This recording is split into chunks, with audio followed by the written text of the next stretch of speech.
Welcome back to Quick Movie Recap. Today I am going to explain an American romantic fantasy film titled The Age of Adeline, released in the year 2015. Spoilers ahead.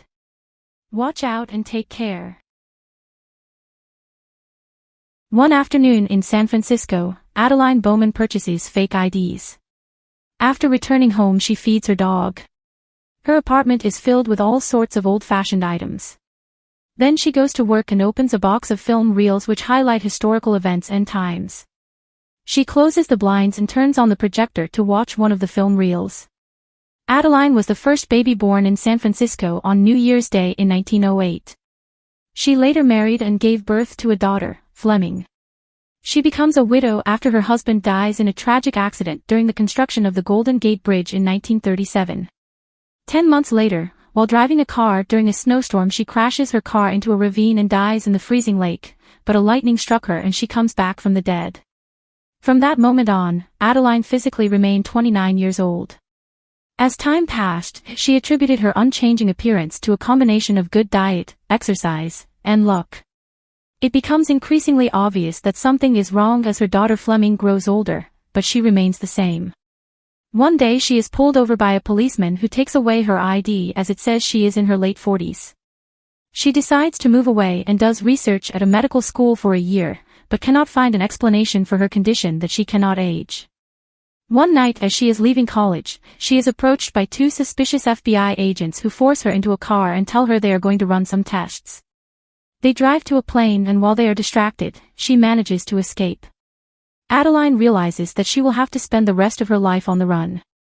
Since then, she has changed her name, place of residence, and appearance to match the times, while her daughter, Fleming, ages normally, making her appear older than Adeline. On New Year's Eve of the current year, she attends a party. On the wall hangs a photo of her with friends, clearly taken decades ago. She reminisces about that time and moves on to meet her friend Reagan, who is playing the piano. Reagan is blind and jokes with Adeline that only young people are after her, not knowing that Adeline does not age. A charming man enters the party, Ellis Jones. They exchange glances. At midnight, she says goodbye to Reagan. As she leaves the party, he manages to get in the elevator with her, getting to know each other better on the ride down.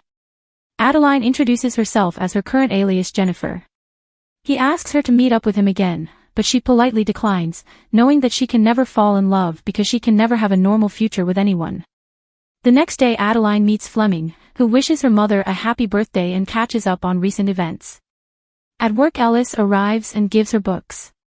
He asks Adeline to go on a date with him and eventually, she agrees. The date takes place in a tunnel under San Francisco and he tells her about the history of the place, built during the gold rush, and about a boat that is very well preserved. He tells her a great deal about himself and then asks Adeline about her. All she is willing to say is, "I have a dog." As they walk, Adeline thanks him and mentions that she will be moving soon. He offers to tell her a joke and if she laughs, she'll have to go out with him again. He tells a long and terrible joke, but she laughs and agrees to meet once more. Adeline adds a co-signer to her account, her new identity, and has a flashback to when she opened the account. She had invested money and it paid off well. At her apartment, she feeds her doggy and later goes on her planned date with Ellis. They have a romantic dinner of hot dogs and wine, while listening to jazz. Adeline is pleasantly surprised by his choice of food. He tells her about his family, more about his father who is an astronomer and discovered an unusual comet that made him famous. Ellis has seen Adeline before. The encounter at the party was no accident, and he had his eye on her ever since he saw her sitting near the library in a blue dress. They share a special moment, but Adeline refuses to act on his feelings. He still notes that she has not told him much about herself, she just says it's better that way. He says it's not and they end up sharing a passionate kiss. In the morning, after a very long nap together, she helps him solve some problems with her Portuguese language skills and then leaves for work. While in a taxi, she remembers a man waiting for her with an engagement ring. Frightened, she asked the taxi driver to keep going. Back in the present, Adeline's dog falls ill. At the vet, the doctor says the dog's kidneys are failing and they will unfortunately have to put him down. Adeline has a moment with the pooch and later returns home alone. Her phone rings. She begins to ignore Ellis' calls. She goes through the photos of her puppy and adds them to her album. She cries over the fact that everyone she loves eventually leaves her. Ellis shows up at her apartment. He has found her address in the library. She is visibly upset. Adeline pushes him away. Later, she's at her daughter's apartment looking at some old photos of her. Adeline tells Fleming that she is tired of running away and lying to good people. She tells her about Ellis, and with her daughter's persuasion, Adeline has a change of heart. She visits his workplace and, through his colleague, manages to arrange a date at an old covered drive-in movie theater. She explains the story to him as if she had been there, which she was. They drink wine and look at the lighted ceiling. He asks her to come to his parents' 40th anniversary party. She agrees, but only if she is driving. On the way to his parents, Adeline amuses herself, while Ellis is holding on for his dear life. They also pick up Ella's sister Kiki, who tries to embarrass her brother and his date, but Adeline quickly shuts her down. When they arrive, they are greeted by Ellis' mother Kathy, but when his father William arrives, he calls her by her real name Adeline. She corrects him, saying it's actually Jenny. William is much shaken and says he thinks of someone else. They were very close 50 years ago. Adeline tries not to burst into tears as she makes up the lie that Adeline is her mother. She tells William that Adeline has passed away, which shocks him. When everyone goes to bed, William still feels uneasy. He pours himself a glass of whiskey and reminisces about Adeline, how he helped her start her car, how she flew with him from London to America, and how she told him her real name even though she had an alias by then. In the morning they talk about how Adeline and Ellis met.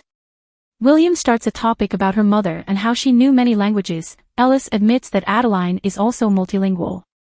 William starts talking about how intelligent and cultured she was. His face lights up as he talks about Adeline from back then. This upsets Kathy, who hates feeling like a second choice. William tells her he loves her and reassures her that she is the only one for him. Adeline and Ellis go for a walk. He apologizes for his father. That evening, they decide to play a tabletop trivia game about history, in which William has a 47-game winning streak. At first Adeline pretends not to know the answer, but after Ellis taunts her, she answers all the questions correctly, shocking the whole family as she answers questions that are basically meant to be unanswered and wins the game. Adeline is taking a walk when William startles her. They talk about stars as he turns the conversation to how he was going to propose to her mother, but she stood him up. He was the man on the bench from her memories. When William leaves, she tells him that Adeline loved him too. As she's about to go to sleep, Ellis tells her that he is falling in love with her and cannot imagine his life without her, even though they just met. She doesn't respond to him. In the morning, when the rest of the family has left on personal ventures, Adeline goes for a walk and runs into William. He tells her that she has a ladybug on her head and removes it, noticing a scar on her hand. Adeline walks away and William is shaken, as if remembering something. He has a flashback memory of them walking in the woods and her injuring her hand. In the present, William goes into a cabin and finds a box from 1966, and he remembers stitching up her hand. Back in the present, he finds a photo they took that day. William begins to put everything together. He drives to Adeline and confronts her. He tells her not to lie to him, knowing that he stitched her scar. He just wants to know the truth, how she hasn't aged at all. She doesn't know herself, but she reveals to him why she did not show up at the bench that day. She was scared. He asks her to stop running, and tells her that if she keeps running she will never have a life. She flees through the forest and returns to the house. She then packs her things, writes a note to Ellis while he showers, and leaves the house, grabbing his car keys. William tries to stop her, but to no avail. Moments later, Ellis finds the letter. He confronts his father about it, but he refuses to explain. Adeline ignores Ellis's calls. William gives Ellis his car keys and wishes him luck. Adeline is tired of running away. She stops the car, calls her daughter and says she doesn't want to run anymore.